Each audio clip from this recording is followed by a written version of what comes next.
We have a very special episode today in which my co-host is definitely not skipping out on work to be here with me today.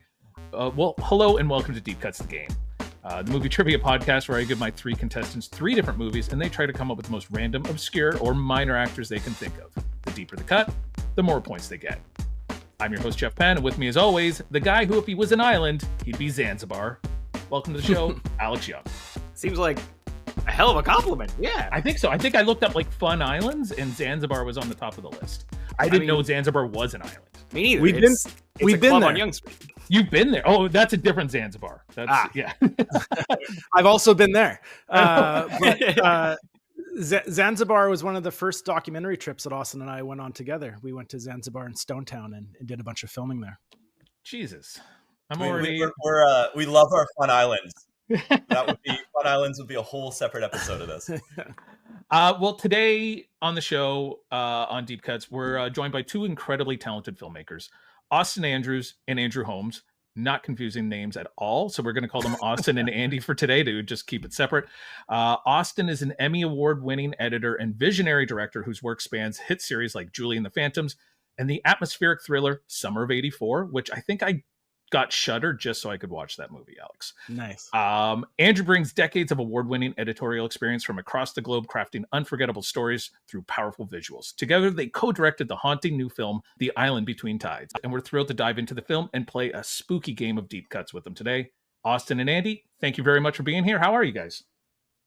Doing well, man. Thanks for having us. Yeah, absolutely. Great to be here with y'all. So thrilled. Okay, so the film is The Island Between Tides. Though if you go on IMDb, it's still showing The Lost Daughter. So is that like a U.S. title or something like that? Yeah, it was originally titled The Island Between Tides, and through U.S. distribution, they have their ways of deciding what's going to be more marketable, and that's what the U.S. is. And as we know, the U.S. likes to make their stamp on everything and doesn't care about the Canadian aspect. I shouldn't say they don't care, but a little bit of a contrarian streak. Yeah, I mean, The Lost Daughter, yeah. Where else? Yeah, The Lost Daughter sounds like a TLC series, like a true crime mystery kind of thing. It was also an Oscar nominated movie 4 years ago.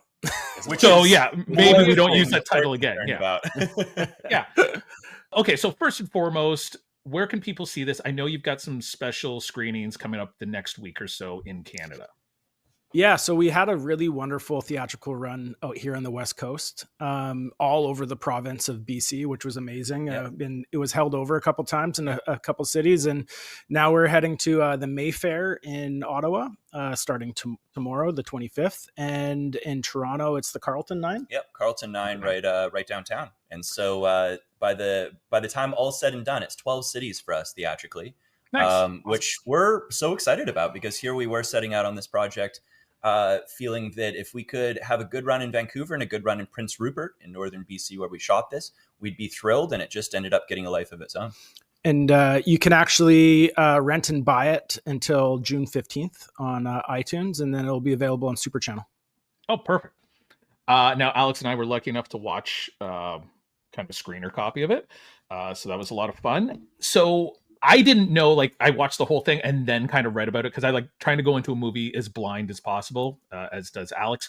So originally written by J.M. Barrie, the guy who wrote Peter Pan, which is like, I never even really knew who wrote the original Peter Pan story because it's like 145 years old. I don't really, but what an interesting, and it was set in Scotland, but now you guys have kind of adapted it and it's in northern BC. How did you kind of stumble upon this story and decide to make it into a movie? Yeah, well, and this is a very loose reworking of the story Mary Rose, which, yes, sort of retrospectively, a lot of critics and scholars have looked at as a bit of a sequel, at least a thematic sequel to Peter Pan. J.M. Barrie had this one great quote that sort of defined his whole career, that to be born is to be wrecked on an island. And so many of his stories, were informed by that, right down to the story that spawned The Island Between Tides. So I'd read Mary Rose when I was a teenager and just developed a very unlikely fixation on this forgotten play that seemed to speak to contemporary or modern sensibilities in a much more profound way than it must have at the time, because it was largely lost to time and didn't enjoy any of the same success that Peter Pan had. And here we were in 2019, when Andy and I first started fixing our sights on making this, and it had never been adapted into a feature film before. It had been brought back to off Broadway. Paige Howard, Ron Howard's other daughter, and Bryce Dallas's sister, starred in a reworking about 15 years ago. But other than that, it's still sort of dwelled in obscurity. We did Lord Jones is Dead, that came out in 2016, and that was kind of a proof of concept, low budget film for us and I to co-direct with each other, and it went really well, and we had such a great time that we started developing 2 other projects, both in the genre space, both kind of thriller horror films, and they kind of got stuck in development. And after probably 2-3 years where we felt really kind of stuck and that we needed to do something, I said, hey, I come from a producing background. Austin obviously comes from a great post background. We are going to be able to take on most of the work to make a movie. Let's just produce it ourselves. We can handle this. And Austin slid me a copy of Mary Rose and told me what it meant to him. And I read it, and eventually it started developing into like, oh, this is really cool. And I was just like you, Jeff. I had no clue that J.M. Barrie wrote Peter Pan. I know Peter Pan, but that knowledge beyond my level of expertise, absolutely. And so I read it, I reread Peter Pan. We talked about it a bunch, and then we kind of started finding this parallel story to Mary Rose, the play. And Mary Rose is obviously one of the main characters in Island Between Tides. Yeah. My pitch was also that we could make it for $1 million, which, well, oh boy, that didn't quite happen.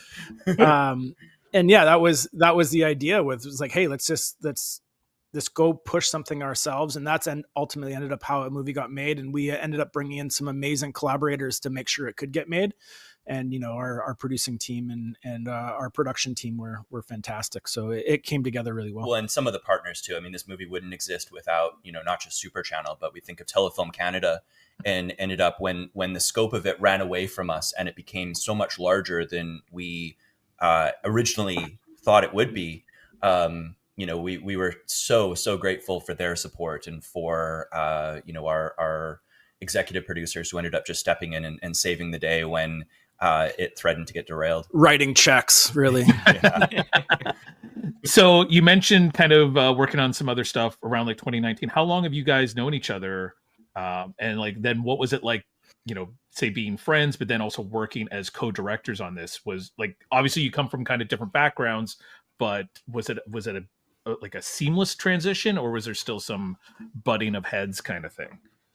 I don't think we've butted heads seriously once in our relationship ever. And that's one of the best parts about it. We have a ton of respect for each other, and me, like Austin's really smart and I'm really dumb. So it makes it from my side, like really easy to get along with him. But we have kind of a cool origin story of our friendship. We were working on a television movie up in the Okanagan Valley. I was an associate producer and Austin was the editing, and I was working with the director, and basically the dailies and the assembly, Austin decided to take home in an abandoned kitchen of like a hotel that the crew was staying in, like a hotel that was no longer working. I think it was decided for me. Yeah. Well, there was rooms available. Instead of taking the conference room where he would have to deal with other people, he landed in this kitchen, and, the editing suite was on a deep fryer. And I thought that was pretty hilarious. And it was my goal to come out of that TV movie with, a ton of experience about production and editorial. And we became buddies that way and did some trauma bonding through that production. And I kept working with the production company that produced that film. And we talked about Zanzibar. Very shortly thereafter, we did a big European trip to film a documentary called Keepers of the Magic about the transition from cinematographers moving from film to digital and what kind of art that was lost in. We got to go to, Italy and interview Vittorio Storaro, and France to talk to Felipe Russolo, an amazing trip to Massachusetts and talk to Gordon Willis, like all of these incredible cinematographers. And on the back end of that trip was a secondary trip to Africa, where we went to Tanzania and over to Zanzibar. And that trip was obviously, very difficult. It was a 3-man band documentary crew, and became very close through that. And through, I don't know, we probably have 12 shared credits at this point. Oh, at least. And, absolutely a creative partnership forged through adventure. We've probably been to 4 continents together with 2 still to go. And around the time we did Lord Jones is Dead, which we shot in Johannesburg, South Africa, we sort of set a career plan amidst everything else for ourselves to shoot a film on and co-direct a film on every continent. Nice. And one of those projects that actually is still buzzing in the background would be the European project. And of course, this represents North America.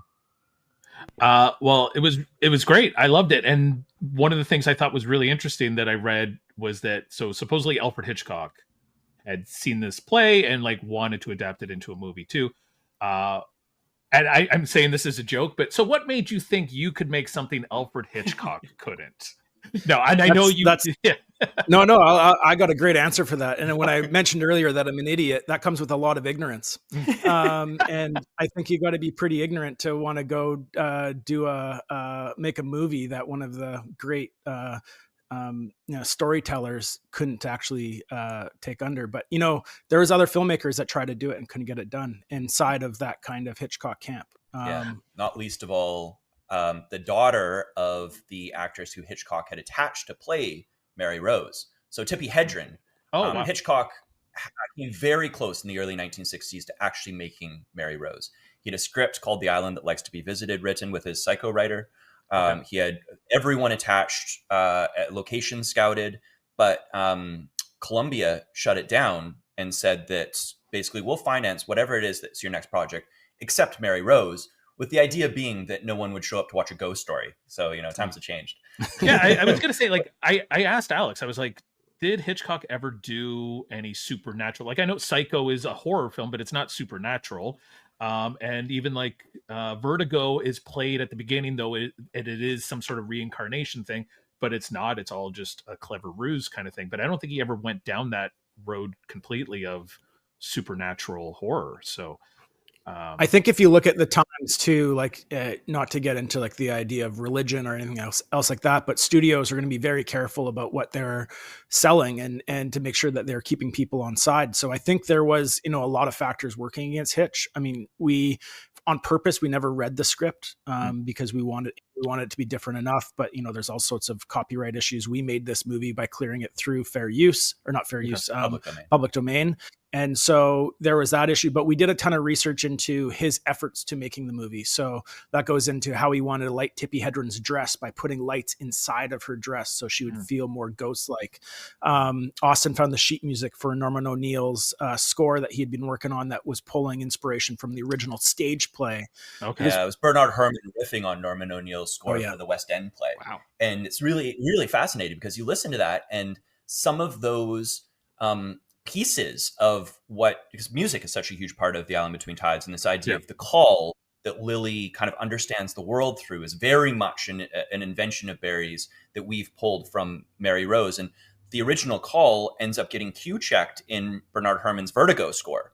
And you hear a little bit of that clearly this was already percolating between the two of them. And this was meant to be his next movie after Vertigo, which I think became, I don't know if Marnie was actually the one after, but however it was, we wanted to tip our hats at different points to Hitch too.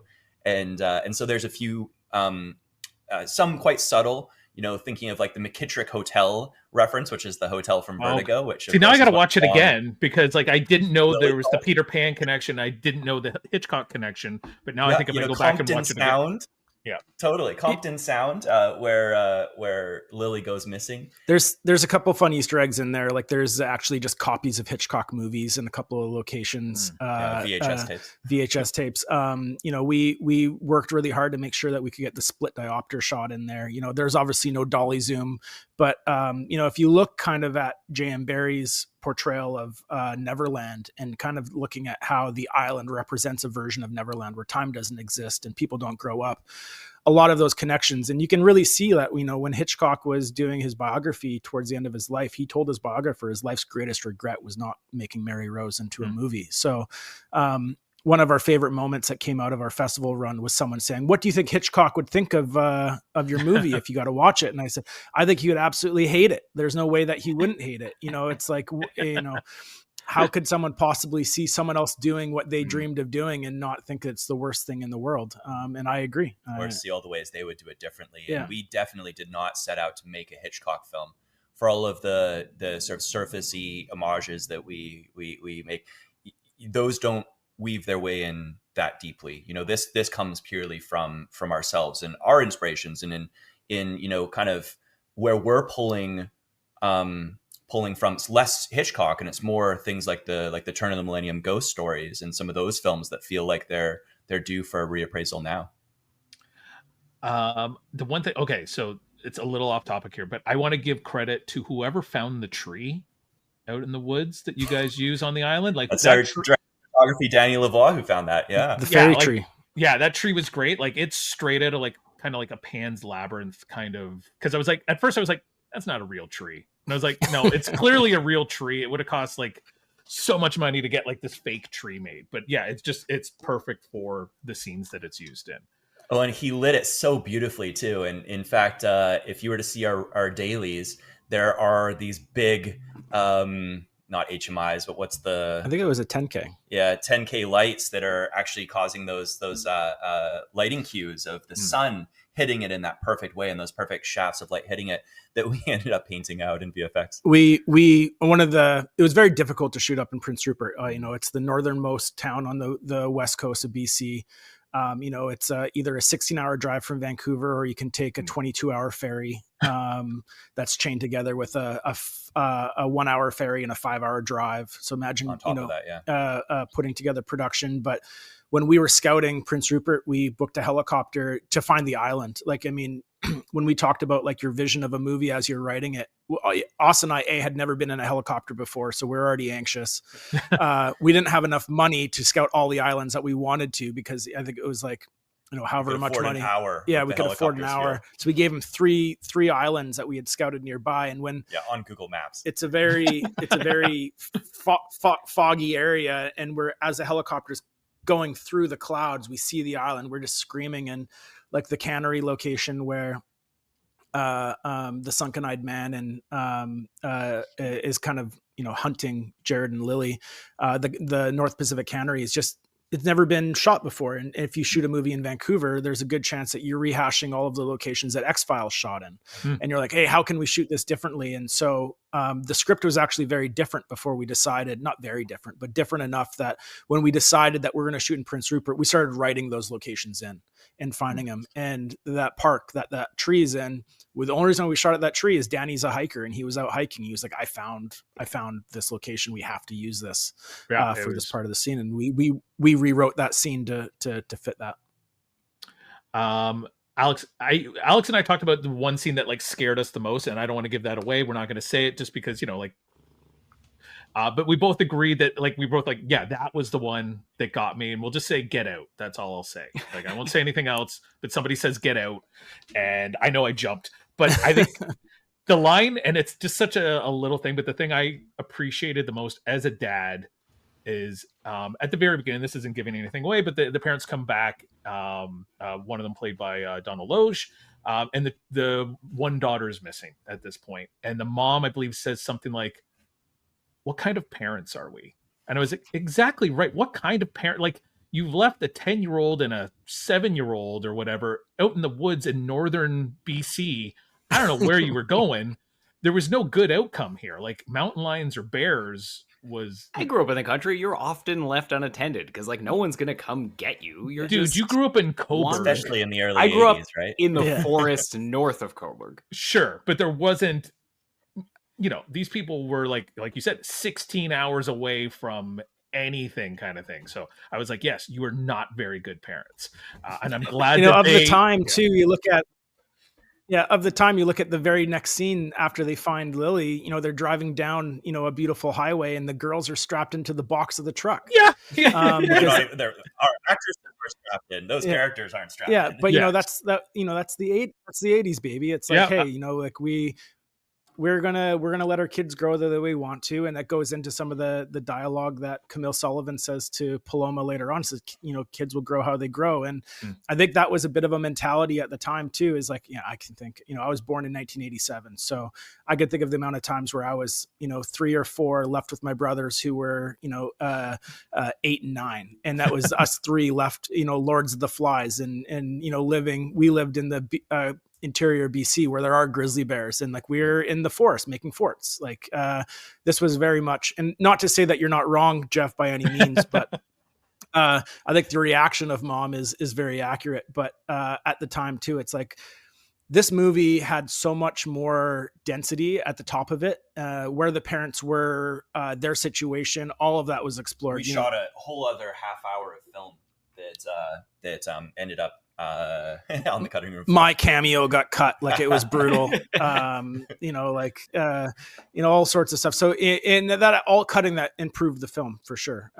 But it's interesting when we started going through recutting the movie to tighten it up, and we started looking at like, hey, is it okay if this girl goes missing and we don't have all the answers where the parents were? And the answer is yes. We need to know they were out tree planting and that they were in fact on the lam for this reason and that reason, No, there was so much pipe laying, and that's such an important lesson from Andy and I. This was, this is our second feature that we directed together, but it's the first one that we actually wrote that we managed to see all the way through to production.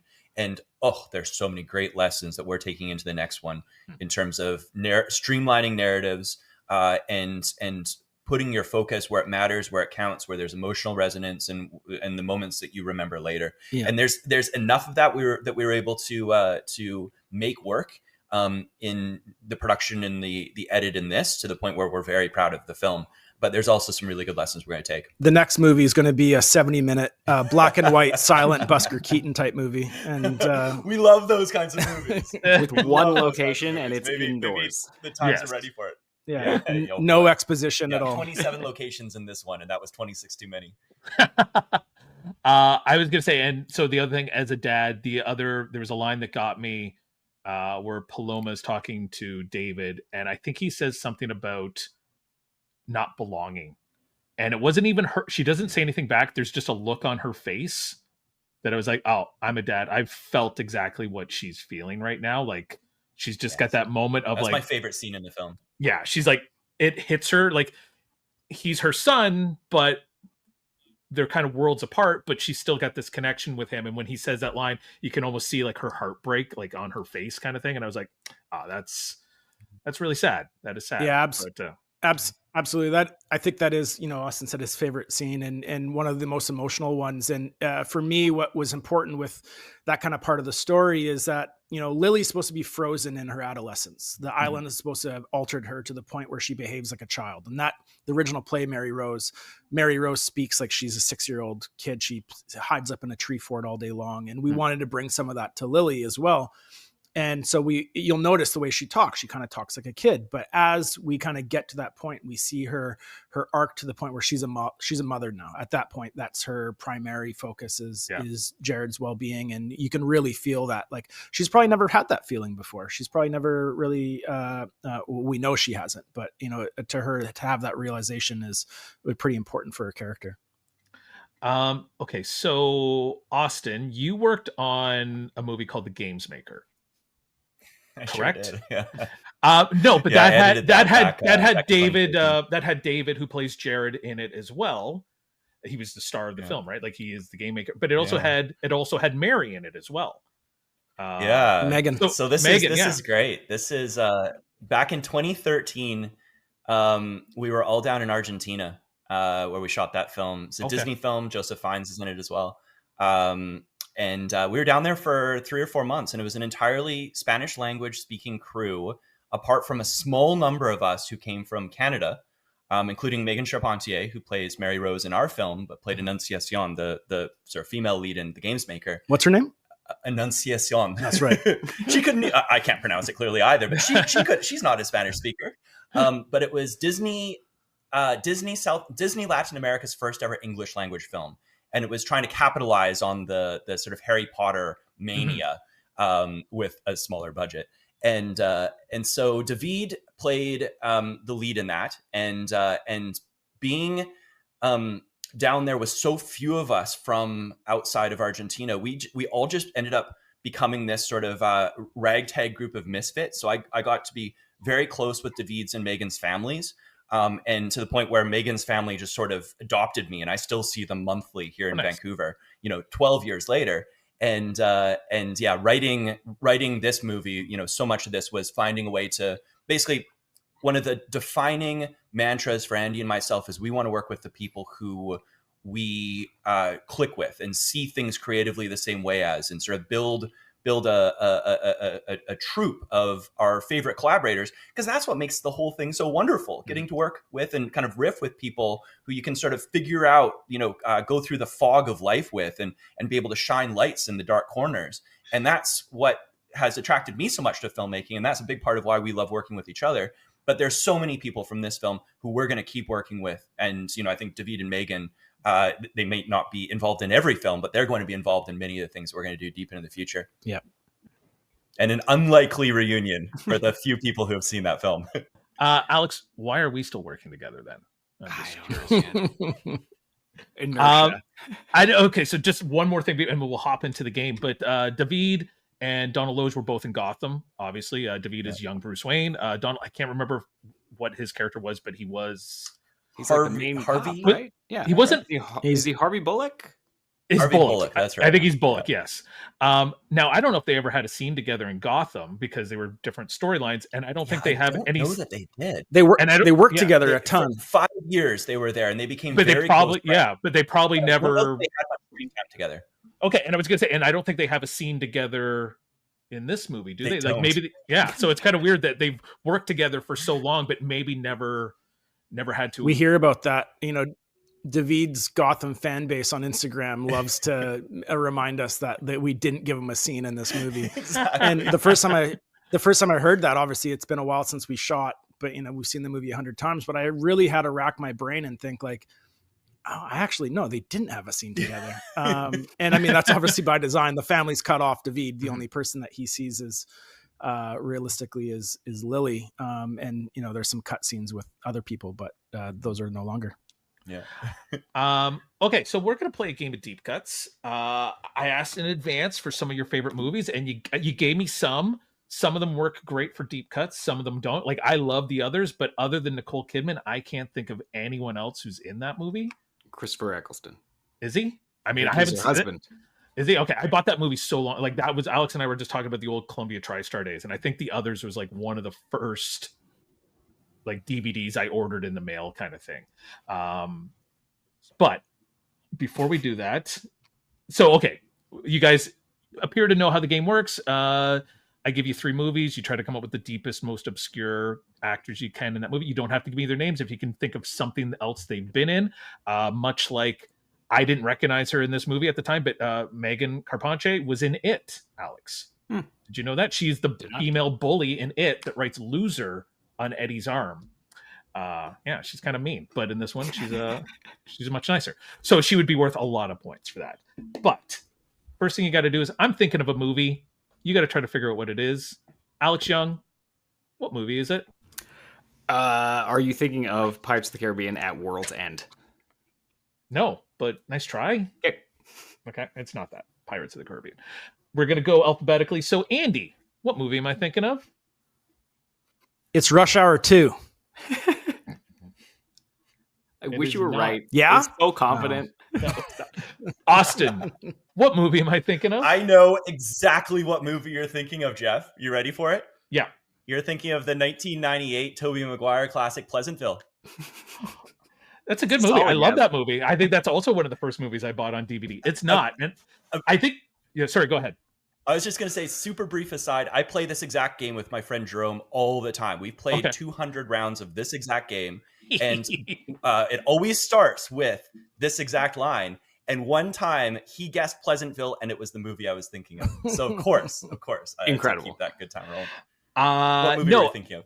I was thinking of the movie Ben Affleck film Phantoms. I think because I was just going through your bio, and I saw Julie and the Phantoms, And then for whatever reason, up on all my social medias, there keeps popping up an interview with Ben Affleck where he's like, "Of course, I was the fucking bomb in Phantoms." So I don't know why that's out there right now. Promoting But it was The Accountant too. Liev Schreiber, or early Liev Schreiber role. Yes, it was, yeah. And I think Affleck says something where he's like, "Yeah, that movie makes total sense. I was 22 years old and I was the sheriff of some town in Colorado."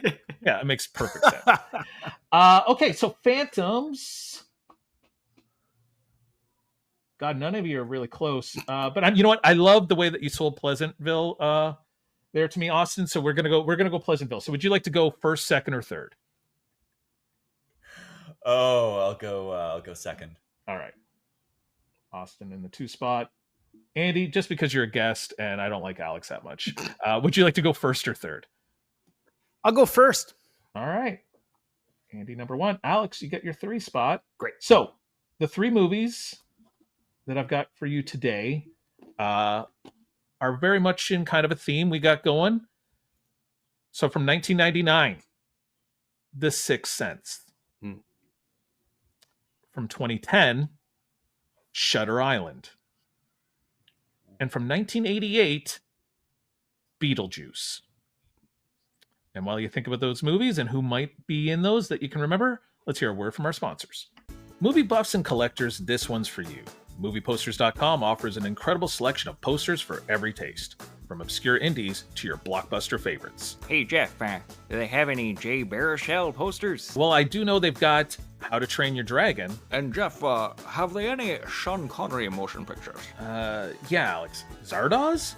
And do they have any posters for Christopher Walken movies?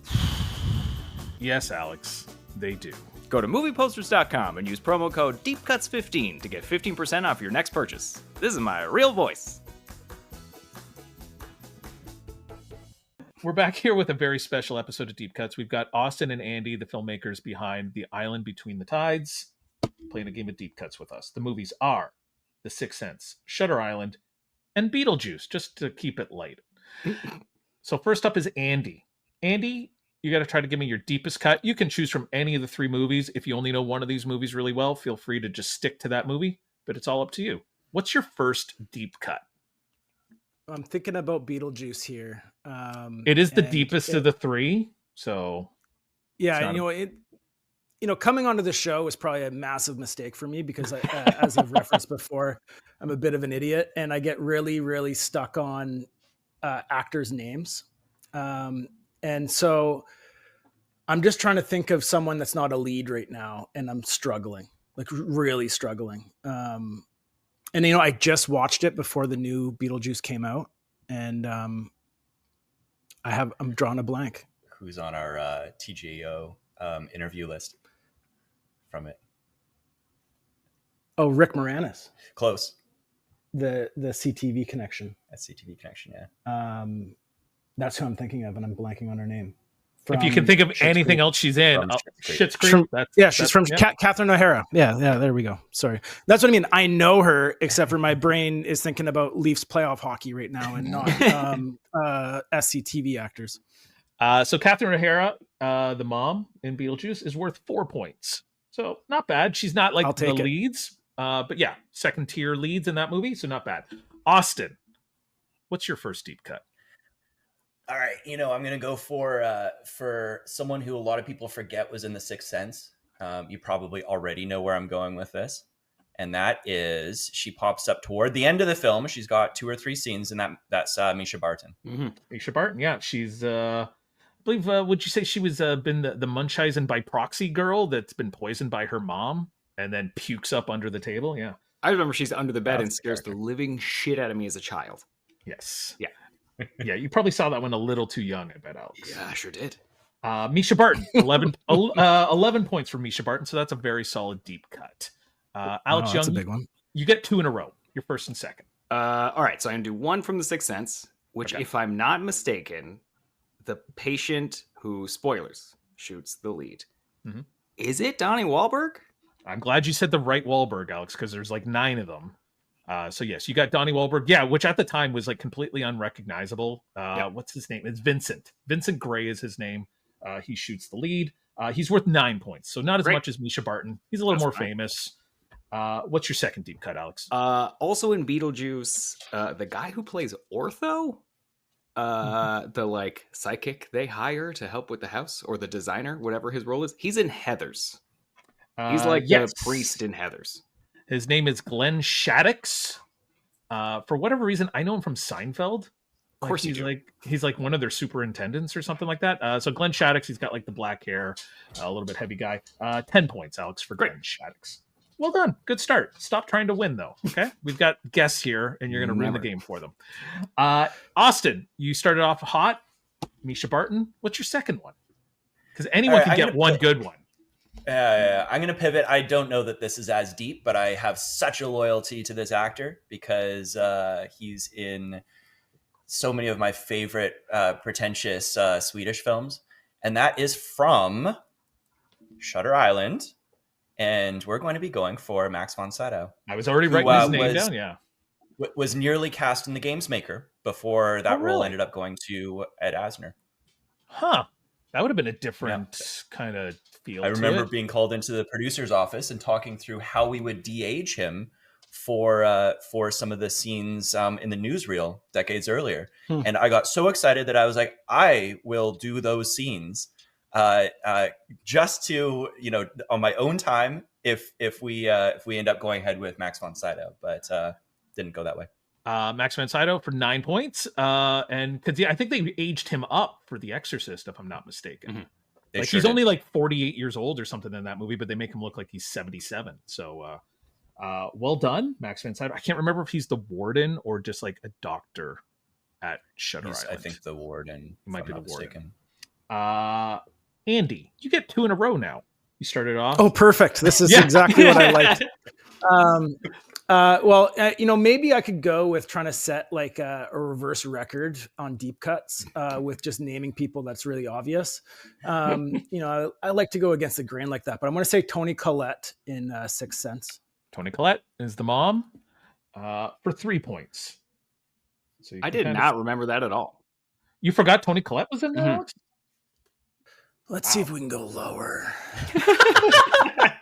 Well, I mean, you're already at 7, so you've already beat the all-time low score, and you're getting very close to the low score for this season. So, like, you're doing. You're breaking you're breaking my heart here, like in insane ways. That like I thought I was going to do something unique, and now you're like telling me I'm not going to do that. Okay, well, I'm going to have to go back to the Sixth Sense, and I'll spin this around on you guys to see if I can to quiz you guys. I got a question. Which sibling of one of the lead actors in those 3 movies had Austin and I worked with? Austin cut her as the lead in a movie, and I worked on the film. Well, I'm going to say you worked with, I can't remember her name for whatever reason, but she was in that TV show, Alex, where it was at CTV. We had it on CTV where it was like, they all found out they're siblings because the dad had done like the donor thing. It's her last, Osment is her name. Yeah. Why can't I think Osment. Of her? So I'm going to go with.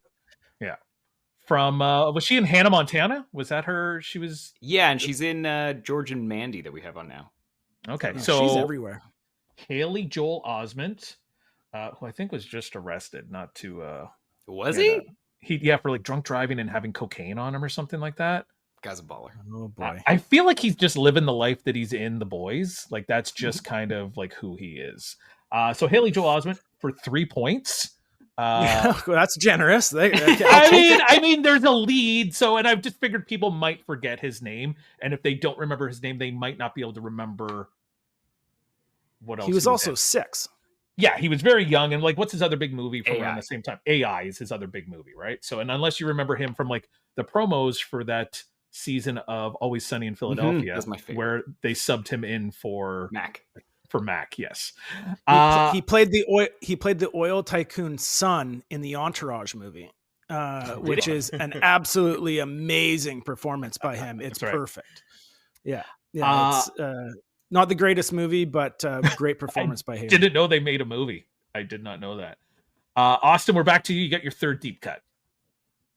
All right. So my question to you is, does a likely uncredited cameo count? You probably that sounds like I mean, that sounds like the most points. If it's on IMDb, if I can confirm it one way or the other, it would be worth You'll a confirm lot it. of points. Yeah. You'll be okay. able to confirm this for sure. Okay, so who do you got? I mean, you probably already know where I'm going with this. So it's he's probably had, I'm going to say 15 likely uncredited cameos in each of his films. And this is M. Night Shyamalan in The Sixth Sense playing the Doctor. Yeah. So the rule for it's essentially the M. Night rule is if you're the director and you're in your own movie, you get 12 points. So even though it's not a big scene, like I think he's just talking to her about the bruises, like he's a doctor, he's talking about the bruises on Cole's body. Whereas if like something like Signs, he'd probably be worth less points because he's got more of a part. Quentin Tarantino screws it up because he gives himself like whole monologues, so he ends up being like 8 points kind of thing. But for you, M. Night is worth 12 because this is like I thought you were going to throw the flag on the play and give him a 0 there. For saying no, you're all good. Yeah, he's got a scene. Perfect. Alex, what's your third deep cut? Well, my question is, how many points is M. Night worth for like the cabin Lady in the Water? The knock at the cabin door where he's like the slap chop guy on TV between like I still think he's 12. Like we've always said, like Hitchcock's worth 12. Like even when he's just like at the bus stop, he's 12 points because like most directors silhouette in the newspaper in Lifeboat. Yeah, exactly. Ooh, solid. Okay, so honestly, all of my deep cuts have been taken by Austin. So the Catherine O'Hara's husband in Beetlejuice is the dude from Deadwood, who may or may not be problematic now, if I'm not mistaken. I think he's still problematic. Mm-hmm. His name's Jeffrey Jones. That's principal from Ferris Bueller's Day Off. Rooney. Very problematic, yeah. He's worth 6 points. Great. So more than Catherine O'Hara, but so at the halfway point, Alex, you have 25. Austin has 32, and Andy, you have 10. You have 10. So you're doing okay. You're doing fine. Okay. Alex, we're in the home stretch here. What's your fourth deep cut? Do I get any points for in Beetlejuice? They drive a yellow Volvo wagon, so 240. Any points for that? No, no points for that. I feel like that's a good little fact. Sure. All right, Gina Davis for Beetlejuice. Yeah, sorry, man. That's your deepest cut you have left? Yeah, that's crazy. That was my next one. You SOB. So Gina Davis for 2 points, Alex. Mm-hmm. 2 points. Seems right. Yep. Austin, you got the lead. Alex doesn't look like he's got a whole lot left in the tank. So I think you can seal this up with a couple good deep cuts. All right. I'm going to go with another Peter Pan connection here and keep it on brand. So also in the 2003 Peter Pan, Mrs. Darling was played by Olivia Williams, who plays the someone's wife. Yep, co-lead's wife in The Sixth Sense. So I'm going to go with her.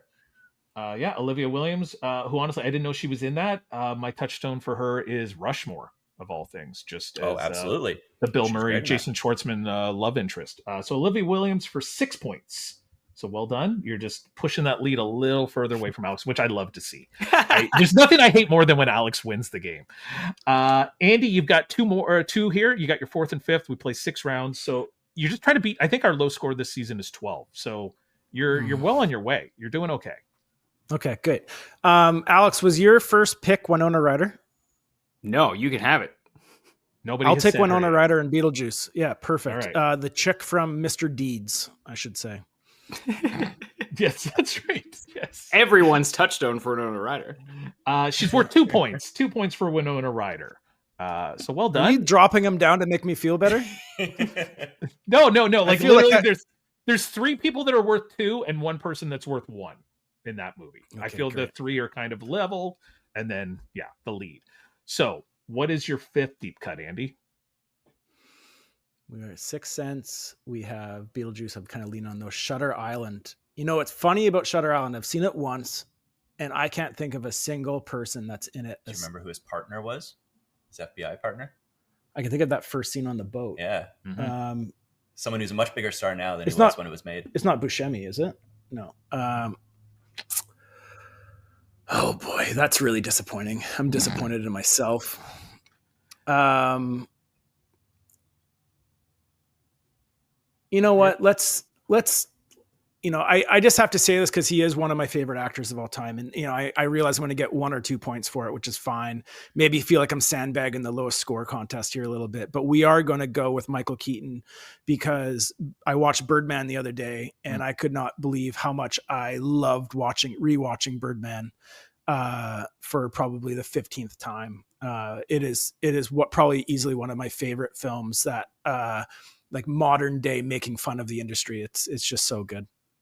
Yeah, he's great. He's worth 1 point as he is Beetlejuice. I think Alex and I were talking on the show a couple weeks ago, and I was talking about like actors that when they pass away at some point, hopefully and not anytime soon, that will affect me, and he's one of them. Like Michael Keaton's like one of those guys I grew up watching, like everything from like Mr. Mom to Gun Ho to Batman to Night Shift. Multiplicity. Easily. I mean, Jack Frost. It's not bad. Jack Frost, Jack Frost is great.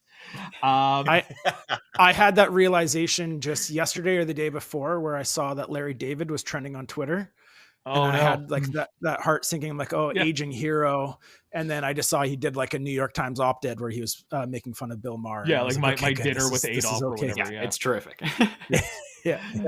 Austin, you got your 5th deep cut. You're doing really well. You got anything left? So, Andy knows this very well, but when I was a kid, I had basically 2 movies were everything to me. So The Sixth Sense, and I have all these stories that are attached to that we don't have time to get into right now. The other one was Jurassic Park. And I remember, I'm a little too young for the original Jurassic Park. I sort of discovered it later. But when Jurassic Park 3 came out, I was ravenously reading every little set report from Kauai, every little dispatch from, an actor who had a bit part, who would, tell a story about, what it was like working with, Sam Neill again, all this kind of stuff I consumed. And I had my IMAX at Paramount Chinook in Calgary, my IMAX ticket booked for opening night. And I was so excited to go see Jurassic Park 3. And I tell you, when I left the cinema like 84 minutes later, because that movie was butchered to pieces, my heart had sunk, and I still haven't watched that movie since. I was so, and this goes so much deeper. The first feature-length film I ever made. I was going to tell this story if you didn't. A scene-by-scene remake of the original Jurassic Park. Oh, with really? Cats playing the dinosaurs, and dinosaurs playing the humans. Amazing. And my friends and I spent 4 months making in the side of my house. So anyway, my Jurassic Park fixation goes deep. But in Jurassic Park 3, great cast. They wasted a great cast. William H. Macy, Laura Dern's back, Alessandro Nivola, and the kid who goes missing at the beginning of Jurassic Park 3 plays Cole Sears' best friend in The Sixth Sense, Trevor Morgan. Wow. Trevor Morgan. So his character is Tommy Tomasimo or something like that, and he's the one who puts his arm. He was in the commercial, but he doesn't get the lead in the play at the end of the movie where Cole gets 4,200 points. Yes. He's 12. He's 12 points. Solid. So well done. Pretty good. Alex Young, you've got 2 left. So I turned my attention to Shutter Island and tried to rack my brain, which was mostly just me replaying the trailer in my head, which is probably the last thing that I saw. Okay. And I remembered the lead, who I think we've already said their name, but I'm not going to use that. At one point, has his arms around a lady who disappears, and if I'm not mistaken, that's Michelle Williams. It is Michelle Williams. I believe she is his actual wife in it that he has murdered because she murdered their children. If I'm not mistaken. She took them out and like drowned them or something like that. So she's worth 6 points, Alex. Great. That's not a nice thing to do. No, it is not. It's typically frowned upon. Good job, Alex. Dang. What's your last deep cut, buddy? Is the one of the doctors Ben Kingsley? It is. Isn't he like letting them run around the asylum like they do apparently every month? Yeah, they've done this like 100 times yeah. where he's tried to get his sanity back. 6 points as well for Ben Kingsley. So well done. Good finish, Alex. Please. Yeah, that is nice. This movie actually, there's a bunch of people that I would like say these are like deep cut people that you're like, oh my God, yeah, like that person, they're in everything and I love them anytime they show up in something. Austin, I think you've got it won. But do you have anything you want to go out on a limb and take a big swing? What do you got left? I want to do any more showboating here. Can I ask a question? If I say someone who I think is in that movie and then it turns out actually isn't in that movie, do I lose that No, round, you just or do just I you just get you get 0. So like if if you said Harrison Ford, he's not in these movies, that's 0 points. But I think you've got it one. Okay, you can take a big swing. So I'm gonna roll with this. I seem to recall, but I could be wrong. Is Frances Fisher in Shutter Island? I think I know who you're talking about. Of the other patients who makes eye contact. Speaking of replaying the trailer, makes eye contact with DiCaprio in the trailer, and it's this woman in the hospital who has a secret. Is that Frances Fisher? Let me double check, because there's been times where the fact checkers are on the case. Yeah, my whole team here. What year did I say that movie came out? 2012. Also, I appreciate that Austin's been running away with this Slumdog Millionaire style, where it's like, I watched Jurassic Park 3 and I was obsessed, and it all ties together, and that's how I know the answer to this question. And it's very impressive. She's not. I think I know who you're thinking of, but she's not in it. Okay. All right. You know what? I'll take that L. You know what? Fine. It's all the more impressive to win a game, even though you got a 0 point in one round. Like, that's actually really impressive. Andy, you got your last one. It's not as embarrassing as getting 11 points. So that's fair. I have been reminded of who Austin was helping me cheat with earlier, and that would be Mark Ruffalo, the guy that started. I was just trying to think of what I love Mark Ruffalo from. Sixth Sense, obviously, the guy on the boat. Shutter Island. Sorry, yeah. Kids Are All Right. Heaven. No, there's something I really love him in, and it's not Now You See Me. He's in 13 going on 30. That, Zodiac. Harvey at Front Street did. I don't know the title of that movie. You can count on me. Yeah, that would be really obscure. Mike worked on that one too. Anyways, we're gonna go with Mark Ruffalo, all right. And that's gonna make me feel good. He's 3 points. He's 3 points.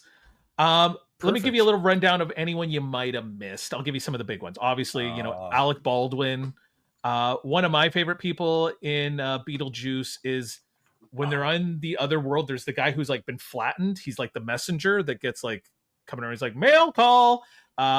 His name's Carmen Felipe, and he's in The Wedding Singer. He's the old guy that's like, I used to be much stronger. It's that guy. That's actually probably more in my wheelhouse. I should have known that. Yeah. I've seen The Wedding Singer a million times. Juno, who's the woman that is helping them in the afterworld, her name is Sylvia Sidney, and she's the grandmother in Mars Attacks that figures out that the aliens can be killed with yodeling music, if I'm not mistaken. And then there's the big dinner scene. So you got Robert Goulet and Dick Cavett are there for the dinner scene. Alex is like, are these people? No, I know these people mostly from Will Ferrell SNL sketches, but I know who they are. And then when Beetlejuice is trying to marry Winona Ryder, and there's like this little guy with like a skull is the preacher. It's actually Tony Cox from Bad Santa. And then that's about the big ones from there. From Shutter Island, Emily Mortimer is also in it as a woman who I think is pretending to be his wife. I think the woman you were thinking of when you were saying Frances Fisher, I think it was Patricia Clarkson.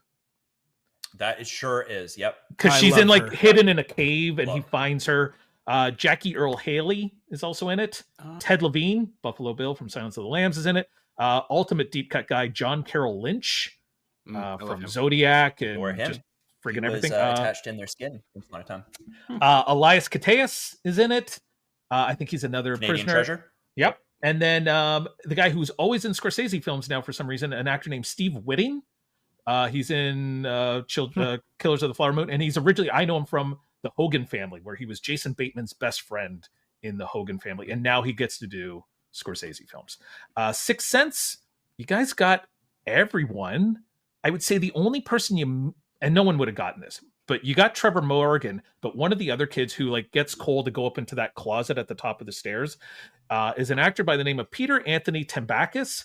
And the only thing I recognize him from was he plays young Ryan Felipe in Igby Goes Down. And so he's got a real little Ryan Felipe look. Yeah, It's not bad. He's got the last name of a middle reliever that plays for the Milwaukee Brewers. And I like that a lot. I can hear it. Tabacus, trying to clear out the side. I can hear it in my head. Andy, I was gonna say you are the sports guy, aren't you, Andy? Because I think you do the Bisbeen documentary. Is that you? Yeah, we do a bunch of sports stocks. Yeah, Okay. I like to call myself a super casual sports fan. So I love sports, and I probably have more sports knowledge than the average person. But kind of like me, being the most passionate thing in the world is making movies. I don't know a lot about people who make movies. Okay. We call that my blessed ignorance of why we made a Hitchcock movie. But yeah, I do love the sports for sure.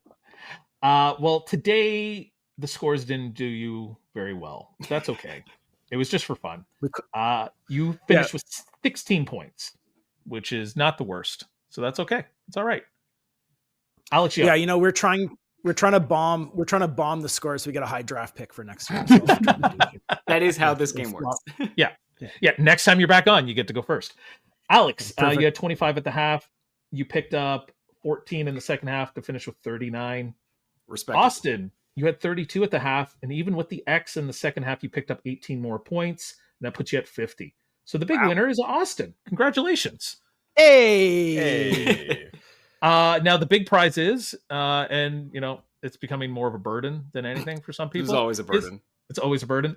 You get to suggest a future guest on the show. It could be someone you know that you think might be great at playing a game like this, or it could just be, you know, dream scenario, you know, someone who would just be fun to have on, and we will try our hardest and fail miserably to get them on the show.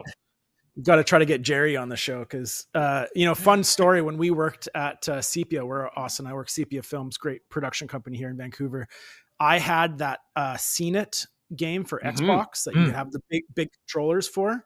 And with my friends who are dumber than me, I would kind of win those games from time to time, but then I would bring it in to play with these guys, and I would have a hope in hell because Jerome and Austin would get every single answer every time. He's my Pleasantville friend. Yeah. Oh, okay. Yeah. All right. Unbelievable cinephile mind. I have to say one thing about Scene It because it never comes up, but there was a game in it where you had to guess the celebrity names based on the pictures, and they were a real stretch. And one of them was an owl, somebody licking ice cream, a bald guy, and then a baseball stadium, and it's Owlick Baldwin. And it has lived in my head for 15 years. Yeah, that's so specific. That's that's incredible. Where was that when we needed it for Beetlejuice? Yeah, I love that. Well done.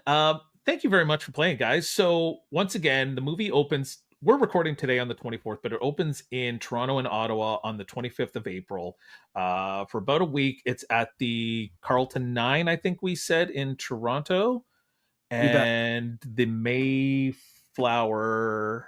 in Ottawa, where I think they're both playing up until about May 1st, unless they get extended. So let's try to get everyone out and see those movies. Yes. What's next for you? I know you've got a bunch of projects that you're kind of like batting around. Is there anything you're working on now, or are you just kind of like working on getting? We have this.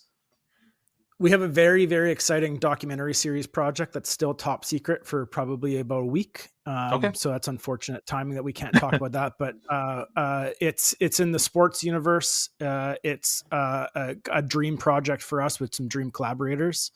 And aside from that, we've been busy, juggling, but we're writing something new right now. Our fiction follow-up. Fiction follow-up. And it's in the genre space as well, but it's starting to get to that point where we're really excited about it. Yeah. We can't wait to bring it to the market, and we're hoping that we can use Island Between Tides to give us ourselves a bit of a platform to make this one and do it justice. And it will not be shot in the northwest corner of British Columbia. Oh yeah, all those lessons we talked about earlier that we're pulling from Island Between Tides, we're putting into practice with this new one. And so, no, we're very excited about it. Hopefully, shooting late next year once our doc series is finished. I do have a project Austin's an EP on that I directed, and it's a Dolph Lundgren biodoc. I saw that on your IMDb. Yeah, that looks really cool. And hopefully we're doing festivals this fall. It's been a long process. We've been shooting it started shooting that before we started filming Island Between Tides, and traveled all over the place with Dolph. He's a really interesting guy, much more interesting than his what a lot of people know him from. And once you start to get into his background and his level of intelligence and his perseverance and willingness to make mistakes, and most recently, a very serious battle with cancer. It should be a really, really inspiring story when it comes out. I was going to say, if half the stories I've heard about Dolph Lundgren are true, then that'll be an incredible documentary. Like everything from the probably 90% true. Yeah. Yeah. Like, what is he? He's very smart, obviously. And like, was he like a chemist, or he was something where he was in science? And then the story I always heard was like, he got discovered in like a nightclub dancing to be a model, and then kind of shifted. He was banished to the north of Sweden by his dad, who was very abusive, to go live with his grandparents. And there he kind of untapped his academic abilities, but also discovered karate and started kicking ass up there. And through academia, he got a full ride, he got his master's in chemical engineering. So he's got that master's, and he got a Fulbright scholarship to MIT to get his doctorate in chemical engineering. And in between that, he was working at Sydney University in Australia, and he met Grace Jones, being her personal security guard. And Grace Jones was like, "You're my new boy toy," and basically dragged him back to Manhattan. And there he is, partying at Studio 54 and Club Limelight, and becoming good friends with Andy Warhol and Michael Jackson. And this was just a kid from the north of Sweden that didn't know anything. He was a student, and now getting all of his attention. He's a big guy. He was the national Swedish karate champion, or captain of their team, national champion, fourth degree black belt. And now Grace Jones is like, "Oh, you should consider acting maybe." And he loved that attention that he was getting, took acting classes. He got a cameo role as a background actor in a James Bond movie. I think it was A View to Kill, that Grace Jones was the Bond girl in. Met Arnold on the set of Conan, and became friends with Arnold, and it turned into a fluke dinner with his acting coach Warren Robertson, and one of Sly's best friends. And he basically told a story of how Dolph reminded him, John Hertzfeld was the director, who's Sly's friend, said in college, Sly beat this guy in an arm wrestling contest who looked exactly like you. And he was the boogeyman. Everyone was scared of him. And you're exactly who he's looking for Ivan Drago. But the producers for Rocky IV were looking for like a big Russian hairy guy that was scary. And Sly was like, "No, Dolph is the future. He's perfection. He's so beautiful. You're never going to break him." So that turns into this dichotomy that Rocky IV turned into. And by the time that Rocky IV came out, Dolph was a bigger star than Grace Jones was. And, that was ultimately the end of their relationship. And, very quickly, Dolph got the job as He-Man on Masters of the Universe. And, that was his very second movie he ever filmed, have never been an actor before. Now the lead of this, underfinanced movie by producers that did not care about putting money on the screen and were just trying to make money. That turned into Universal Soldier and all of the other those canon films. Yeah, we wish we had time to talk about right now. Yeah. And then from there, just like making a ton of mistakes and blowing up his marriage and battling back from that and having a good relationship with his daughters now. And it all comes down to Expendables. We're going through the whole documentary at this point. It is a really cool story, and Dolph deserves all the flowers for being able to live the life that he has, because it's a really true beautiful American dream type story, moving to America and making the most of an opportunity and dropping out of MIT to go experience life in New York is beautiful to me. Well, the film is The Island Between Tides. You can catch it at the Mayfair in Ottawa or the Carlton 9 in Toronto, starting Friday, April 25th. I'm going to use the words, and I'm not a critic or anything like that, but they always say stuff like this: hauntingly beautiful. Love that. Yeah, that's something. I think that's something a critic would say. So I think a critic has said that. Yeah, Jeff. Okay. We'll take it. We'll take it. All right. Austin, Andy, thank you very much for being here. This is the part of the show where Alex sends me an outro and he makes me read it.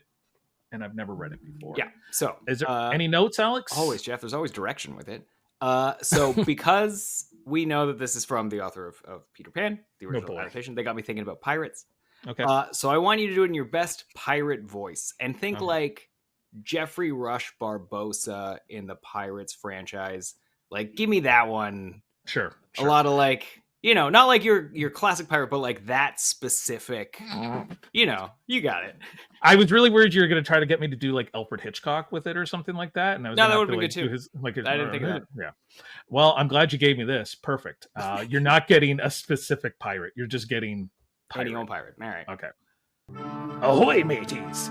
That'll be all the grog we're spilling for today's plunder. Hope you enjoyed our tales from the sea, and be sure to keep your ship following deep cuts anywhere you get your shanties. Keep a weathering eye on the horizon, a song in your heart, and a bottle of rum handy. Till our next gathering, may your winds be fair and your treasures aplenty. Arr! Pretty good. That was not a bad pirate. That was great. Thanks very That much, was guys. great. We'll see you next time. Thank you. Great chatting. That's the game. Thanks, guys. Bye, guys.